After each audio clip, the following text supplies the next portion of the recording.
Au niveau de l'état des lieux, il faut rappeler que la Cour suprême a retranché juste la contrainte par corps de l'arrêt qui a prononcé la peine de 6 mois d'emprisonnement avec sursis. Maintenant, il faut juste partir de deux constats. Le premier, c'est que ce jugement confirme, cet arrêt d'hier confirme la sentence qui fait que Ousmane Sonko est condamné à un emprisonnement de 6 mois avec sursis. La deuxième constance, c'est que le juge qui a prononcé cette sentence n'a pas prononcé la déchéance des droits civiques. Parce que deux cas sont à distinguer. Le premier cas, c'est que lorsque la déchéance des droits civiques est prononcée par le juge lui-même, parallèlement à la condamnation principale. Ça, c'est ce qui est prévu à l'article 34 du Code pénal, qui dit que les tribunaux jugeant correctionnellement pourront, dans certains cas, interdire tout ou partie de l'exercice des droits civiques, civils et de famille. Les droits, en particulier de vote et d'éligibilité. Ça doit résulter d'un jugement. Le deuxième cas, c'est que si ça ne résulte pas d'un jugement, il appartient à l'autorité administrative d'aller vers ce qu'on appelle la procédure de radiation. Dans le premier cas, le jugement suffit à radier la personne parce que les juges l'ont décidé d'office. Dans le second cas, les juges ne l'ont pas décidé, mais ont simplement prononcé une peine. À partir de ce moment, l'administration doit compléter la mesure en procédant à une extraction de l'électeur du fichier par le biais de la procédure de radiation. Ça s'est passé comme ça dans l'affaire, par exemple, Adji Raby Sarr, dans le cadre de la procédure de contumace, où Ousmane Sonko a subi cette radiation-là administrative avec un procès à Ziguinchor, un procès à Dakar et un autre procès à Dakar qui l'a réhabilité.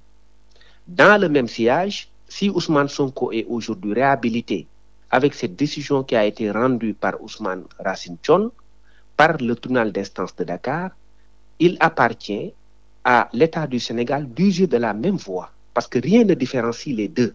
La diffamation est un délit, la contumace est un état résultant d'un délit de corruption de mineurs. Si pour la contumace, on doit passer par la procédure de radiation, ça a été le cas. Pour ce qui concerne la diffamation également, la logique également dicte qu'on aille vers cette procédure de radiation. Parce que la privation de droits civiques ne résulte pas directement du jugement. Maintenant, si on notifie à M. Ousmane Sonko la décision, il a un délai de 5 jours pour former un recours devant le juge compétent. Ici, c'est le tribunal d'instance de Dakar qui va se prononcer sur l'illégalité ou non de sa radiation. C'est à partir du moment où sa radiation devient définitive ou passée en force de chose jugée qu'il devient inéligible. Mais tant qu'il est inscrit dans le fichier, il est électeur et il est éligible. Et en droit sénégalais, on dit qu'on ne peut pas refuser l'inscription sur les listes électorales à un citoyen sénégalais qui jouit de ses droits civils et politiques. C'est l'article 28 du Code électoral. Ici, on est d'accord que Ousmane Sonko jouit en l'état actuel des choses de ses droits civils et politiques. Si l'administration estime que Ousmane Sonko ne jouit pas de ses droits civils et politiques, un jugement qui ne prononce pas la déchéance de droits civiques ne suffit pas. Il faut qu'ils aillent vers une procédure de radiation. Je vous l'ai dit, ils l'ont déjà fait dans l'affaire de contumace. Ils doivent également obéir à la même logique parce que c'est ce que prévoit la loi. Ils le savent, ils l'avaient su d'autant plus qu'en pareille circonstance, ils ont admis qu'ils avaient